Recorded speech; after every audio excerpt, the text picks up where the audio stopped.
Good morning, Ugly Mug marketing friends and followers. Welcome to another edition of Ugly Mug Marketing Coffee Chat, the live show where we drink our coffee and we talk about all things marketing, business, leadership, and everything in between. My name is Hannah Balliet, and I am the Director of Communications and Teaching at Ugly Mug.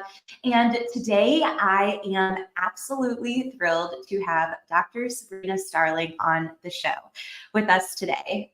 Dr. Starling is the business psychologist. She is a published author. She is a business coach. She is a wonderful mother, among many things. We've had the honor and privilege of working with her at Ugly Mug marketing for quite some time ago now. So it's really fun to have her on the show today to connect with us and really dive into the importance of building a really phenomenal team, specifically building a team of A players and teaching you and your company how you can hire the best, how you can find and attract those A players to your team. So without further ado, welcome to the show today, Sabrina. Thank you, Hannah. It's delightful to be with you all. Ugly Mug has been such an important part of my journey to where I am now. So I greatly appreciate what you guys do at Ugly Mug. Yeah, well, thank you. Before we kind of dive into the meat and potatoes of today's show, let's start off with just sharing a little bit more about yourself and where you're at in life today. Sure. So I have been studying for 18 years how to hire A players in small businesses. I started out in Wyoming in a very rural area, and I transitioned from being a psychologist to a coach. And all my clients that showed up were small business owners, and they seemed really stressed and they seemed like they were struggling with work-life balance. And at first blush, I thought, oh, I get it. Small business owners are workaholics. I come from a family of workaholics. I get that. And then the more I started talking to these small business owners, what I came to really appreciate is that the typical small business owner is struggling to hire A players. And when you are hiring people that you can't trust, count on, depend on, you naturally don't want to delegate because your business is your baby. And so I really dug into, what does it take for a small business owner to get A players on their team? And I started interviewing small business owners who had A players, and this was in Wyoming. And every business owner that I would talk to who had one or two A players on their team, no one ever had a team full of A players that I found at that time. Now, they just had that one key person. They had that one person. Ugly Mug is a different example, and they have used how to hire the best practices. So they have a team full of A players, but this was way back when. And they would always have one. And I would say, okay, would you tell me, how they came to be on your team? Because I want to write a book about this. And they would all turn me down, Hannah. And I got really curious. I was like, why don't you want to talk to me? I would love to interview you and put you in a book. And time and time again, they said, I don't know how I got that person on my team. And if I lost them, I don't know how I would replace them.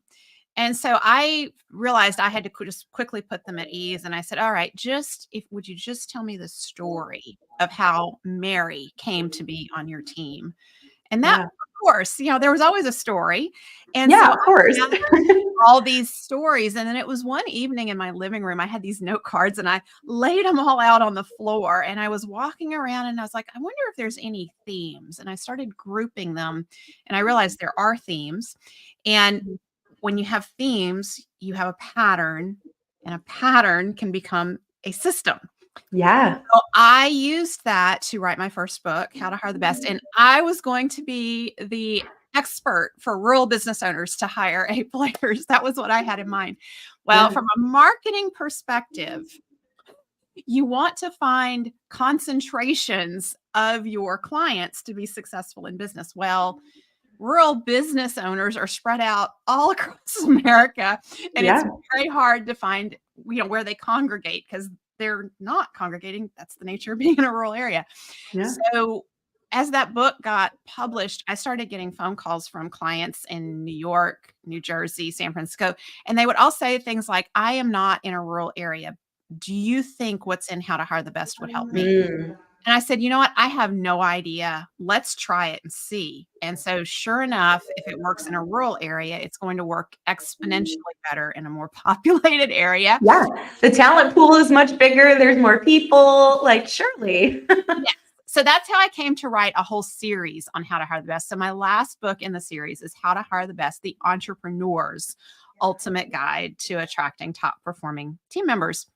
But the crazy thing, Hannah, is that I never wanted to be a hiring specialist. That's not what I set out to do. I really wanted to help business owners take their lives back from their business. So the next book, and Wayne and Ugly Mug and you, Hannah, were instrumental in helping us launch this book. It's the 4-Week Vacation, the Entrepreneur's Ultimate Guide to Taking Their Life Back from the business. And Wayne was the one who told me, he said, you know, business owners need a challenge. And he told me this story about throwing your hat across the fence. And so when we had one of our retreats in Louisiana, and I had all my clients there, I had them make the 4-Week Vacation pledge, which is essentially throwing your hat across the fence and, you know, your stakes in the ground and you're committed. Yeah. And as these business owners took this pledge, I was writing the book and I was observing what happened in their business from the moment of taking the pledge and psychologically what was going on in their head as they committed to taking a 4-week vacation.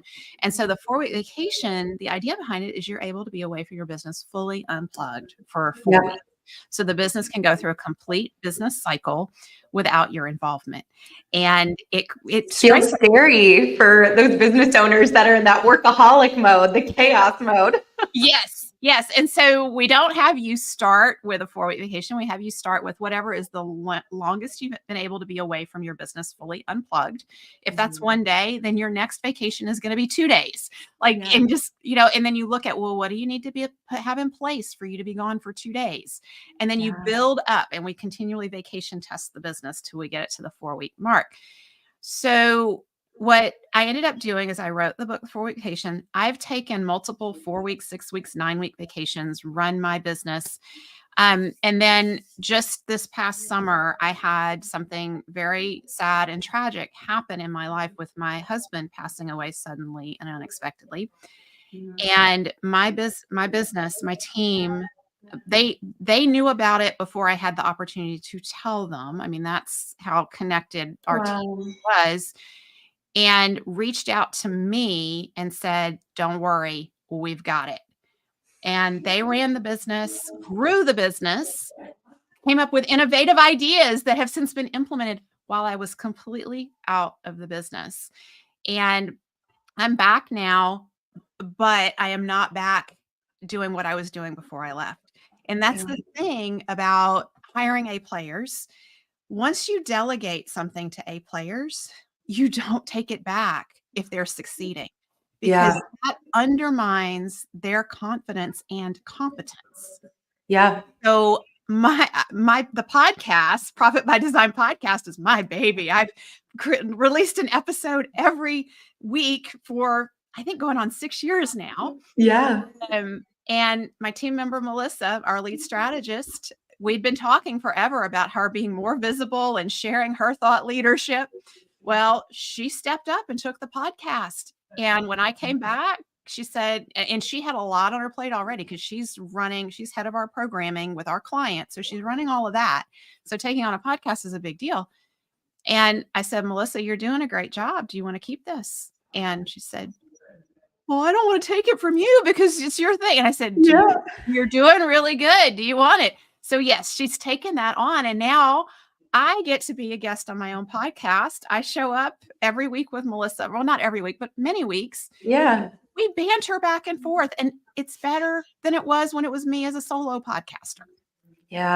That's awesome. I want to jump back to this idea and this thought of going and interviewing. There's so many things I want to jump back to, but the first thing I want to jump all the way back to the beginning of you going and you were interviewing these maybe frazzled business owners, these workaholics in these very rural communities, right? You're interviewing them. As you were hearing the story of how Mary or how Melissa came to be on their team, what mistakes did you find though in the hiring process? Like, did you see anything as you were noticing those trends over time and kind of comparing those and figuring out what those systems and processes should be?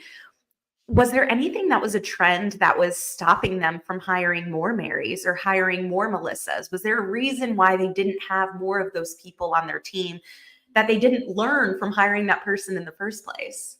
Yeah. So I think it all starts with mindset. Everything goes back to mindset, right? So the mindset was so pervasive that we are small business owners in a small town in a rural area. We can't get A players on our team. Yeah, So that limited mindset. and I started to buy into it, and I was giving up, and it was one morning I woke up, I had this, like, epiphany as I was waking up. I mean, sometimes we have these bolt from the blue ideas just when we're transitioning from sleep to wake, and that didn't happen for me. It was more like I woke up with this question of, "What if it's not true?" What if it's Ooh. not true that because we're small business owners in a small town in a rural area, we can't get A players? And that's what really got me on a quest to go find business owners who had A players on their team. And so that's the first thing I would say. If you're making that mistake and thinking, I can't get A players, and you're already counting yourself out of the game before you even step on the court, think about, well, what if that's not true? And what Yeah. possibilities does that open up for you? So that's one mistake. The other mistake that I see is hanging on to warm body team members. And we do this Mm, because most small business owners have hiring PTSD. It takes so much time and energy to hire. And usually it's the small business owner doing it all by themselves. And yes. you already have so much on your plate. And so when you do hire, you usually put it off way too long, and then you slap together a job ad, you throw it out there, and gosh, anybody who shows up who looks sort of good gets hired. And You so start compromising it, on your actual needs that you might have in your business because you're so exhausted by it. yes, from the very beginning, we are lowering our standards. Yeah. And so we hire someone who looks okay, and we bring them in and they fail miserably. Usually within the first few weeks they're failing, and it's a combination of several things. One, usually we have not created any onboarding system. We have no Mm, idea really what we want them to do, and if they seem like an A player, you know what? They could do a little bit of this and a little bit of that, and before yeah. you know it, that A player who could have been really good in your business is completely overloaded and has lost sight of what is it that they need to be doing for you. Like, what is the Yeah. key result that really makes things move? Yeah. So you end up, because hiring is so hard, you end up keeping people on your team who shouldn't be on your team. And there could be many reasons why they shouldn't be on your team, but you keep them because you just need somebody to do some of the work, and you feel like, I don't want to start that whole hiring process over. So Yeah. when you have people on your team who do not fit your culture, you might as well be spraying A player repellent all over your business, because the A player who fits your culture does not want to come to work with somebody who's constantly violating values and immutable laws and not pulling their own weight. So if you have a warm body on your team and you're interviewing an A player, and that A player gets a sense at all that they would have to take care of somebody who's not pulling their weight, they're not going to accept the position, or they'll come in and they'll stay and then they leave. Yeah. So that's the hardest thing, I think, for us business owners to get over, is we can't allow warm bodies on our team. And so Yeah. the third mistake I would say is that we fail to even identify our culture, our immutable laws before hiring. And when we can nail our immutable laws and hire in alignment with our immutable laws, and then we know what an A player is, that's the magic, because those immutable laws become the filter in your hiring system. Somebody can look great on paper, they can have all the skills that you need, but if their values do not align with the core values, the immutable laws in the business, you don't want to hire them, because they're Yeah. like a cancer in your culture. Yeah. And so that kind of brings me to the next thing is like, how do we define what an A player is for our company? Yeah. And is it the same across the board? Like, is there just a clear definition of what an A player is, or are there ways that we customize it based on our business, based on those immutable laws in our company culture? What does that look like? How do we define an A player? Yeah. So there's two pieces to an A player who is right for your business. So you can have an A player, but they may not be right for your business. So the two pieces, A players are the same across the board. A players are intrinsically motivated. Mm, So that means no raise or bonus is going to motivate me more to do my best because I already show up wanting to do my best. mhm. I want to understand what's required of me, what's my gap, and I'm going to bridge that gap. And I'm going to be an active participant in doing that. So A players are intrinsically motivated, not extrinsically motivated. They want to do a good job. And they are good communicators on the team. So they're not trying to put themselves in a silo and just like, it's me and no one else. And I'm going to succeed here and step on everybody else. That is not an A player. A players Yeah. are good communicators and they're good team players. They're good problem solvers and they want to do a good job. That's how they show up across the board. What makes them right for your business is do their core values align with your immutable laws? So, for small business owners who are listening to this, the easiest way to identify your immutable laws is to pay attention to two questions over the next few weeks. What makes you proud? And Mm, what value is being honored when you're proud? My little 10-year-old daughter shows up with love everywhere. And she's told me she has to do a little slideshow and a precept. And she picked this whole thing about this quote about everyone needs a little extra love. And I just sit there, Hannah, and I'm just like, yes, that's my girl. And by the yeah. way, one of our immutable laws at Tap the Potential is to lead with love. Holy Yeah. smokes. So she's honoring my value. Okay. So Yeah. pay attention. And for parents, this is so easy. You know, when your kids make you proud, and then you can just think through, okay, well, what's the value that's being honored there? We Yeah. show up with consistency throughout our lives. So how we are at work is the same as how we are in our family. So sometimes people have a hard time, if you're really downtrodden in your business and it's been a tough period, it's like, I'm not proud of anything right now. I can't. Well, don't think about your business. What's going on in your personal life that you're proud of? And Yeah. values are the values. It's going to show up the same either way. The other question is, what's ticked you off lately? If something has ticked you off, it has Mm, violated a core value. And so I'm a woman of my word. I want people around me who honor their word and do what they say they're going to do. And when people don't do that, I get really it gets under my skin. yeah. And so that's one of our immutable laws at Tap the Potential. You can count on us. We do what we tell you we're going to do. We say what we're going to do. And we do what we say. So those are examples. And you as a business owner, you don't need 20 immutable laws. 3 to 5 is great. We always at Tap the Potential, we're a little extra. We have a hard time limiting things. We have Yeah. 7. We've had them for many, many years, so we all know them. But if you're newer at this, 3 to 5 is a great place to start. And just pay attention to the phrases that you use over and over. Woman of my word is something like if I've told my daughters I'm going to do something, they know it's going to happen, and I'm going to move Yeah. mountains to make it happen. I keep my word. And so we want to get these immutable laws put into our own language and start sharing stories on the team of these immutable laws in action. So when our team members are exhibiting our immutable laws and they're doing something for our clients that really honors the immutable laws, we want to call that out. And we want to start telling those stories, because stories are what stick in our team members' minds. Mhm. Okay.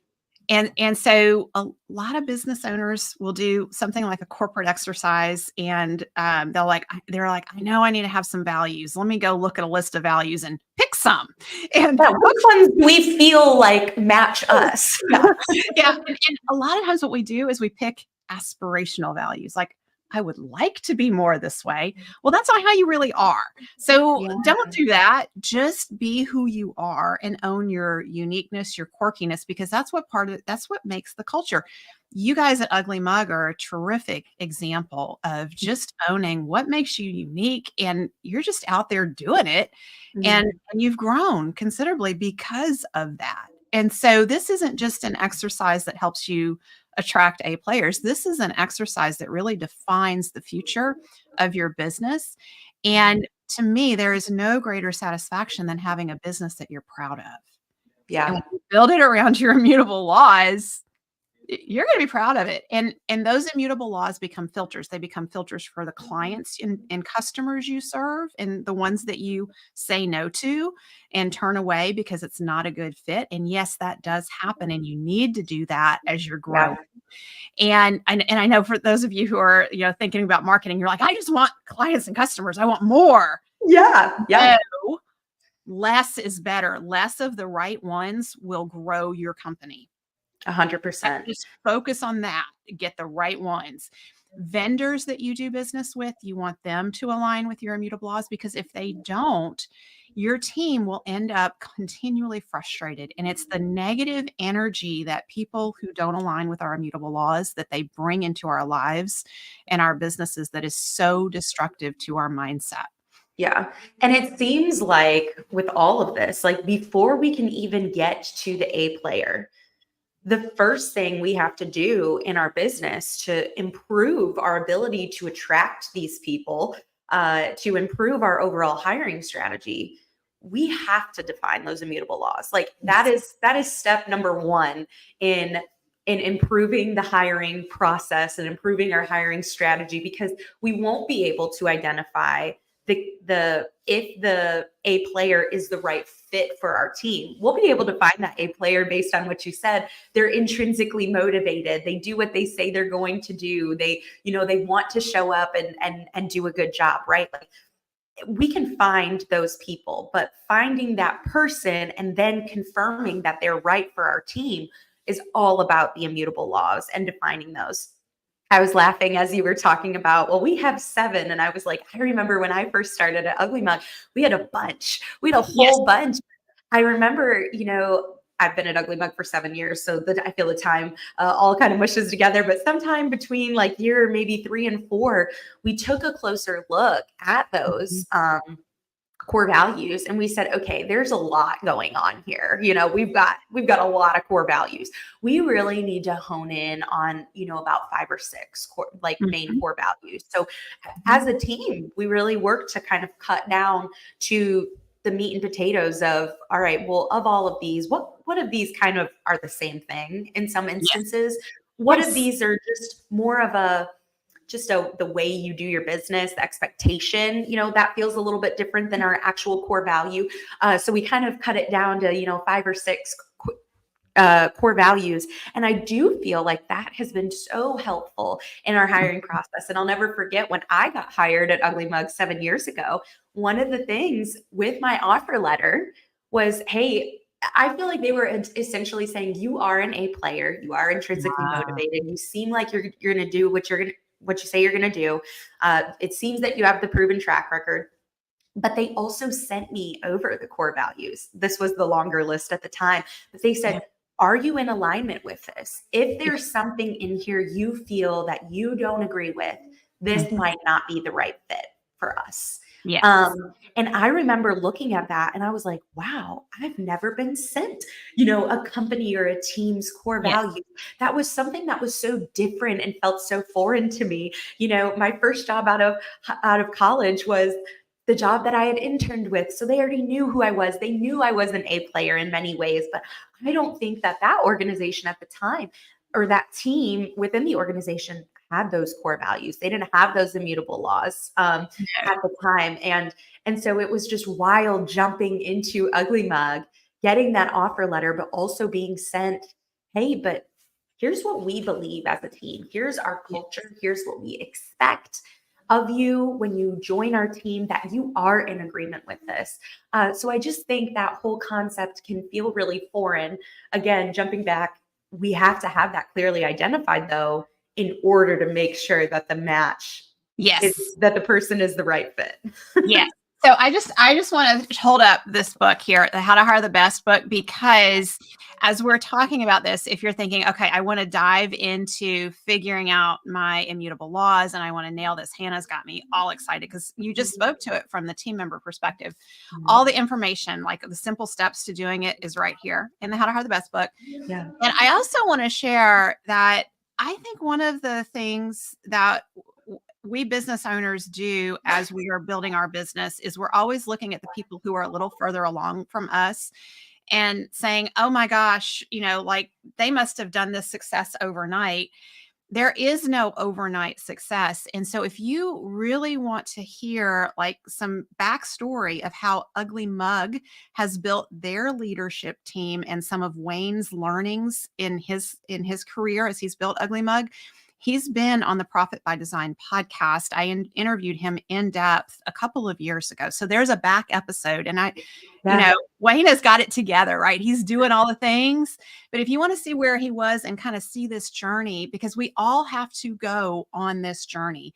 There is no entrepreneur who is born with a business that has this wonderful team and that business owner is off doing other things in life. That is a journey that we go on, and it's our learning and growth.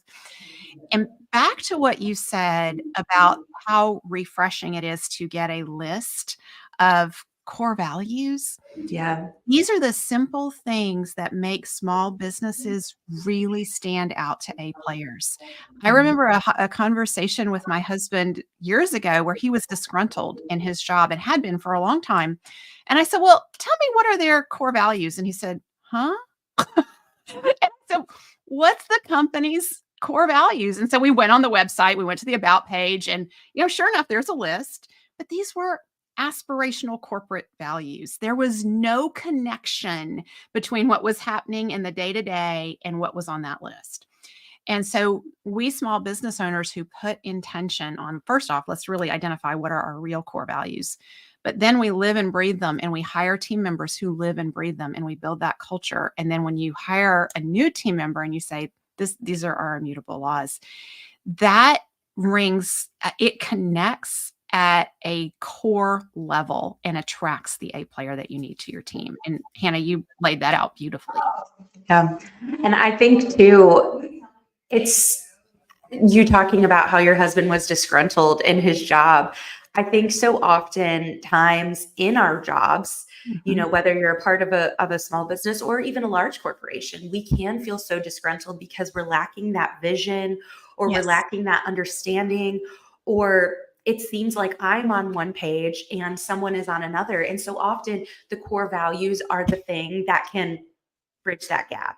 Yes. And it can make us feel like we are on the same page, and we're on this team and we hold these same core values. And so if you're falling off in alignment, feeling comfortable enough going up to someone and saying, hey, this is our core value of this.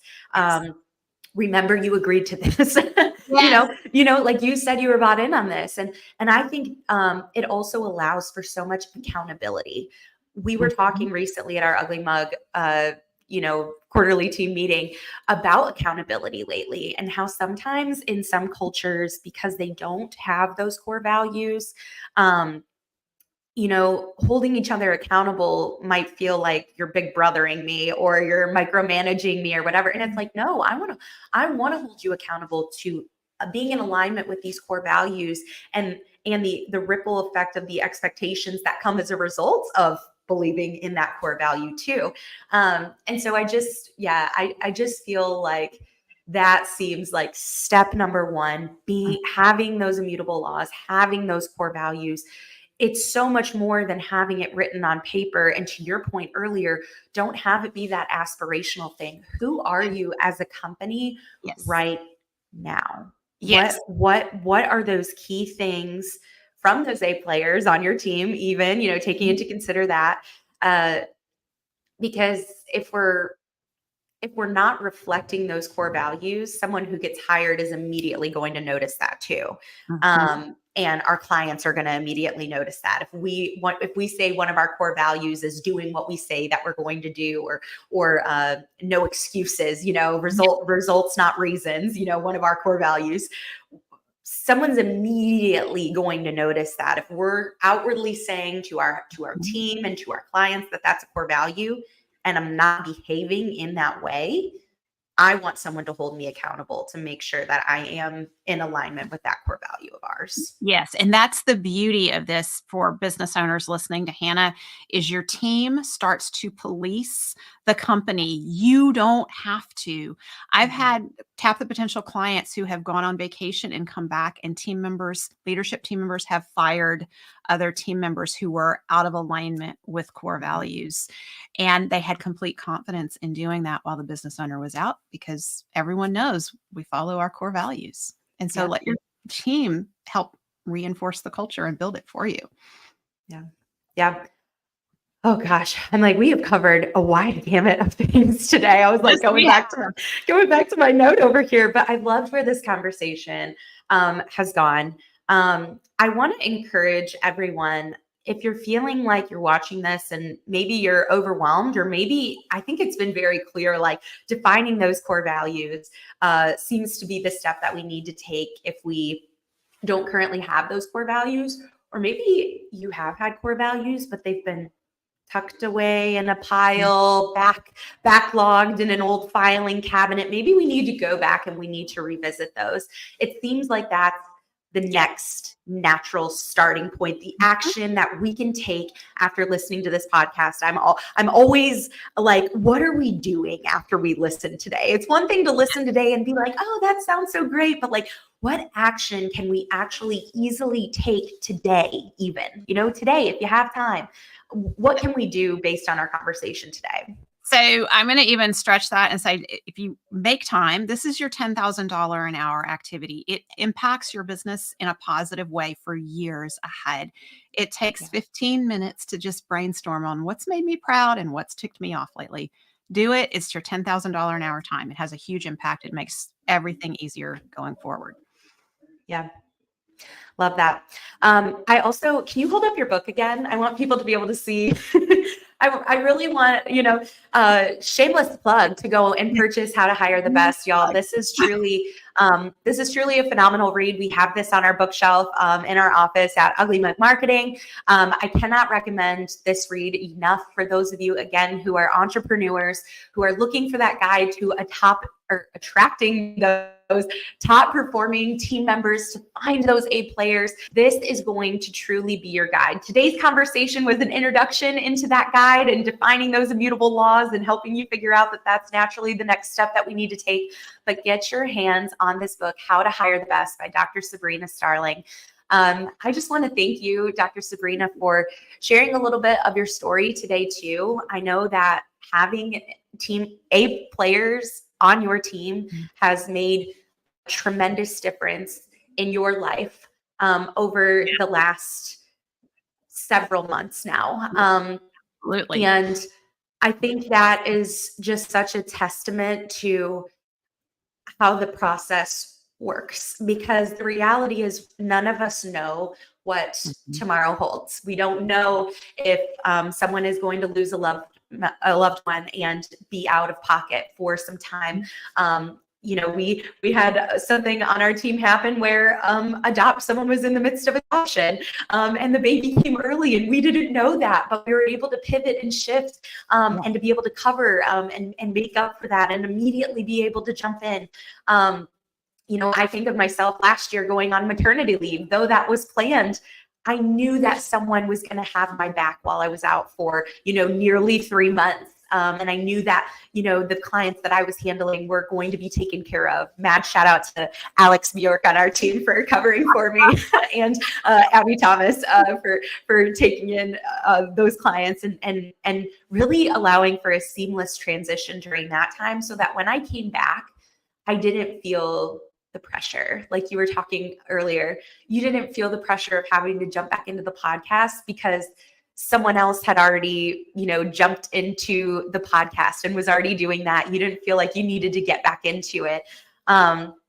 So yeah, just so much goodness, so much richness from this conversation today. So thank you again, Sabrina, for taking the time and sharing your story and all of this goodness with us. Like I mentioned before, go Amazon, your local bookstore, wherever you buy your books, go and look for How to Hire the Best by Dr. Sabrina Starling. Want to thank all of you who tuned in live or who are catching the replay of today's conversation too. We love hosting these Ugly Mug Marketing Coffee Chats, and I'm grateful for you taking the time to listen with us today. I'm going to drop the link to Amazon for How to Hire the Best. I'm also going to drop the link to Tap the Potential, which is Dr. Sabrina's website for her consulting business, and you can get connected with her remarkable team and learn more about the 4-week vacation and how that can become a reality for you as a business owner. But before we go, I just want to ask you one last question. It can be business or personal related. What is one thing that you're looking forward to as we're rounding out 2024 here? Oh my in the midst of Q4.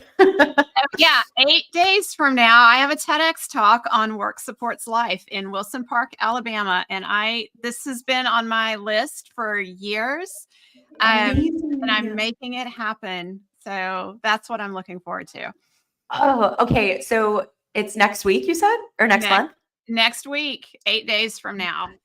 Wow. Yeah, so that'll be coming out on video, and we'll be sharing it. So just follow. The best way to kind of stay in touch with what we're doing is tune into the Profit by Design podcast, because we're talking about all this stuff, and we do the behind the scenes at Tap the Potential and how we manage all this, because we're small business owners too.